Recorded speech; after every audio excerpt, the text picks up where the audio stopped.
여러분 만나서 반갑습니다. 저는 박인수입니다. 이번 시간은요, 우리 2강, 지난 시간에 1단원에 대해서 이제 2강으로 구성이 된다고 했습니다. 그래서 지난번에는 원자량, 분자량, 몰까지 세 번째 평가 요소까지 봤고요. 이번 시간에는 나머지 평가 요소를 살펴보도록 하겠습니다.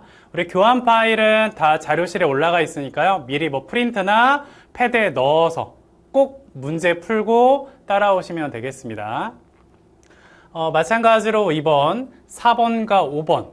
4번의 평가 요소는요, 화학 반응의 양적 관계. 여기 파트가 가장 고비가 되죠. 그랬을 때 이 양적 관계는 두 문제 정도가 나온다라고 제가 구별했어요. 하나는 난도가 좀 낮은 거, 하나는 난도가 높은 거, 마지막 20번 같은. 그 다음에 이제 몰농도 파트.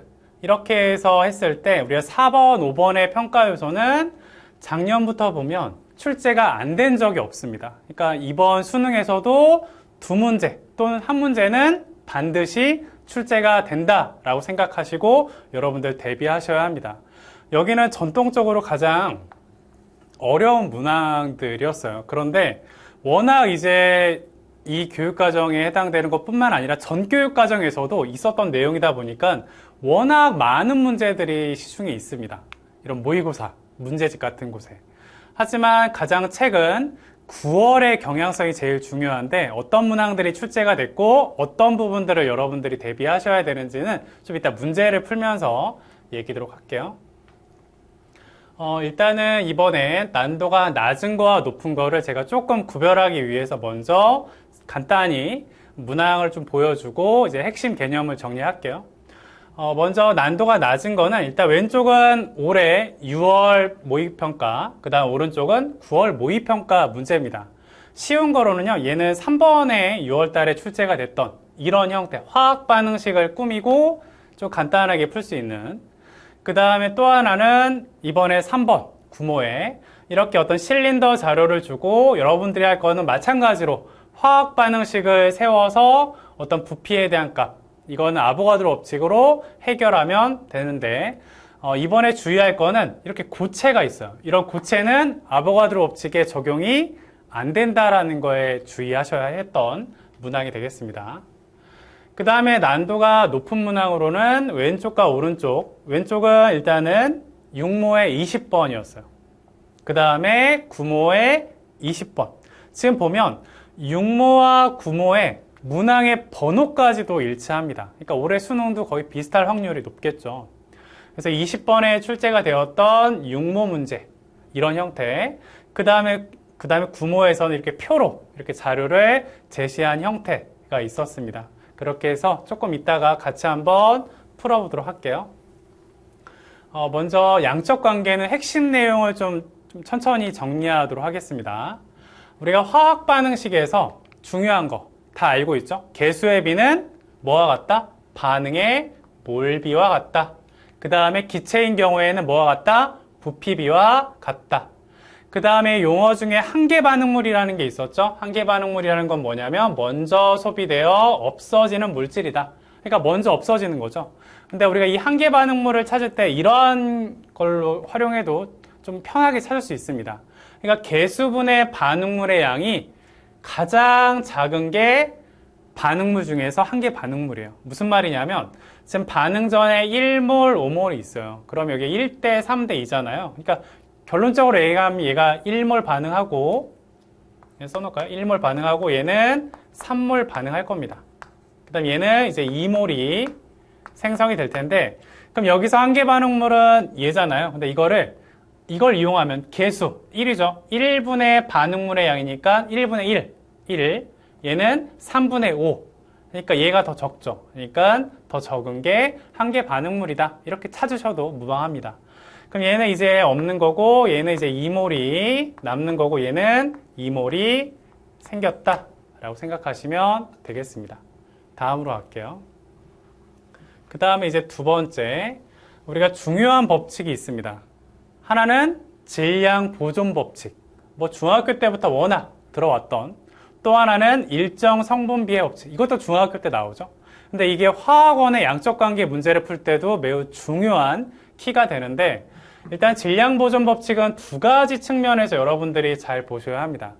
아래쪽에 제가 예시를 하나 들어놨어요. 아까 질소와 수소가 반응해서 암모니아가 되는 이 반응식에서 1몰, 3몰이 있을 때 다 이제 반응할 겁니다. 그랬을 때 얘네들의 질량, 1몰의 질량 28g, 3몰의 질량, 얘 2몰의 질량을 각각 다 써놨어요. 그랬을 때 첫 번째, 반응 전의 총 질량과 반응 후의 총 질량은 같다. 이게 기본적으로 우리가 알고 있는 질량 보존 법칙이죠. 그럼 여기 더하면 34, 나중에 34, 1번 되죠. 그 다음에 두 번째가 문제를 풀 때는 훨씬 더 많이 써요. 반응에서 감소한 반응물의 질량과 증가한 생성물의 질량은 같다. 그러니까 없어진 만큼 생겨나야 한다는 얘기예요. 이거는 아래쪽에 있는 반응에서 볼게요. 즉 1몰과 3몰이 반응해서 2몰이 이렇게 만들어지는데 28g과 6g에 합치면 34죠. 이만큼이 사라지는 거죠. 사라진 만큼 생겨나야 돼. 이겁니다. 그래서 감소한 반응물의 질량은 여기에 해당이 되는 거고 증가한 생성물의 질량은 여기에 해당이 되더라. 두 번째가 문제를 풀 때는 더 많이 쓰인다. 그 다음에 일정 성분비의 법칙. 이것도 정말 많이 문제를 풀 때 키가 됩니다. 화합물을 구성하는 성분 원소 사이에는 항상 일정한 질량비가 성립한다. 그러니까 28g, 6g, 34g. 간단한 비는 몇 대 몇 대 몇이죠? 14대 3대 17. 이 비가 유지가 된다는 얘기예요. 얘가 만약에 7만큼 반응했어. 그럼 절반 반응했네? 그럼 얘는 2분의 3. 그럼 얘는 2분의 17만큼 생겨야 한다. 그 얘기입니다. 얘가 만약에 28만큼 반응했어. 그럼 얘는 6만큼 반응해야 되고 얘는 34만큼 생길 거야. 반응하는 어떤 일정한 질량비. 꼭 기억하시기 바랍니다. 그러면 이제 세 번째 핵심 내용. 문제를 풀 때 이 세 가지의 비를 좀 많이 쓸 겁니다. 질량비, 그 다음에 분자량비, 몰비. 일단 왼쪽에 있는 자료는 좀 전에 보여준 그 예시 자료가 나와 있는 거고 한번 예를 들어볼게요. 일단 질소, 수소, 암모니아 위쪽은 가로친 거는 분자량이에요. 그랬을 때 얘네들이 반응했을 때 질량비를 볼게요. 여기서 다 이제 이루어질 겁니다. 반응하는 질량비는 14대 3대 17 생기는 이 질량비가 이렇게 되죠. 14, 3, 17. 그 다음에 여기에 해당되는 몰수비는 개수비다라고 생각하면 돼요. 1대 3대 2, 1대 3대 2 개수비대로. 그 다음에 분자량은 우리가 항상 N은 M분의 W죠. 그러면 M은 M분의 W. 즉, 위 이거 질량 나누기 이 분자의 수죠. 나누면 14. 그 다음 1. 그 다음에 2분의 17. 2를 곱하면 28, 2, 17. 그 비가 되는 건데 우리가 어떤 문제를 풀 때 질소, 수소 이렇게 주어지는 것보다는 그냥 A, B, C로 많이 주어지잖아요. 그랬을 때 우리가 이렇게 얘를 A, B, C로 놓고 얘네들의 분자량비 또 분자수의 비를 빠르게 계산해서 문제를 풀겠다라는 얘기입니다. 그래서 만약에 여기서 위에 게 없어졌어. 이걸 구하는 게 문제야. 그럼 어떻게 하면 되죠? 개수비, 분자량비를 주어졌어. 그러면 위아래 NM을 곱한 게 W잖아요. 그러니까 얘는 14, 3, 그 다음에 17 이렇게 계산하면 된다라는 얘기예요. 또 하나는 질량은 우리가 반응한, 이게 감소한 반응물의 질량이고 이게 증가한 생성물의 질량이니까 이거와 두 개를 합친 게 얘가 돼야 되겠죠. 그래서 만약에 이런 것들이 있어요. 얘를 모른다고 해볼게요. NM을 곱합니다. 14. 그 다음에 곱하면 3이야. 그럼 얘는 무조건 얼마가 돼야 돼? 17이 돼야 한다는 얘기예요. 얘네 두 개를 합친. 질량은 보존돼야 하니까. 이건 어떻게 이따가 쓰이는지 한번 문제를 통해서 같이 한번 살펴보도록 할게요. 그 다음 이제 핵심 내용 네 번째입니다. 핵심 내용 네 번째가 가장 또 중요한 것 중에 하나라서 제가 쭉 정리를 같이 할 건데, 우리가 선생님 강의 중에 완자화학원 강의에서도 여러 번 좀 강조해서 설명했던 내용입니다.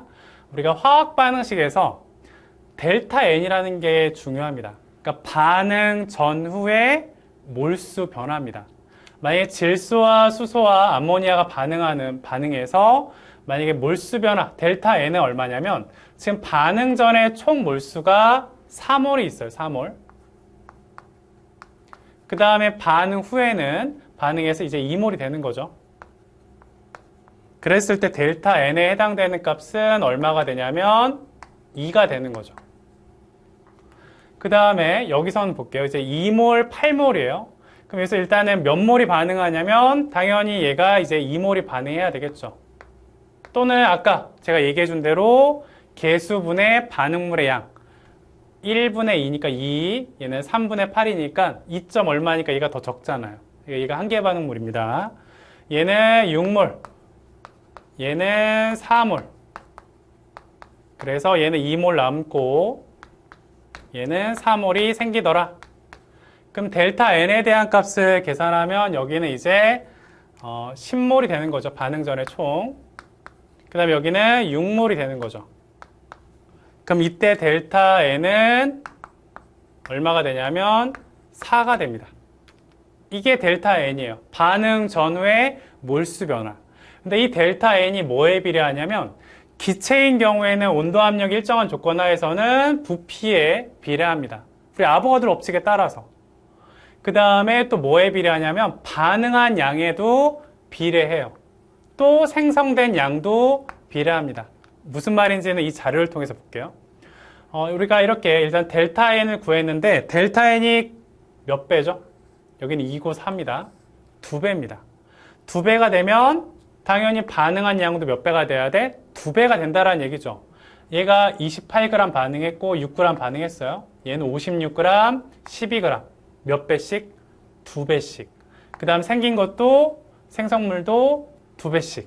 생긴 게 아니라 생성물. 그렇게 해서 우리가 델타 N은 델타 V에 비례 반응한 양, 생성된 양에 비례한다.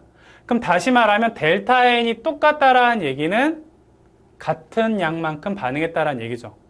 만약 델타 N이 절반이다 라고 하면 절반만큼만 반응했구나 라고 우리가 생각할 수 있는 거예요.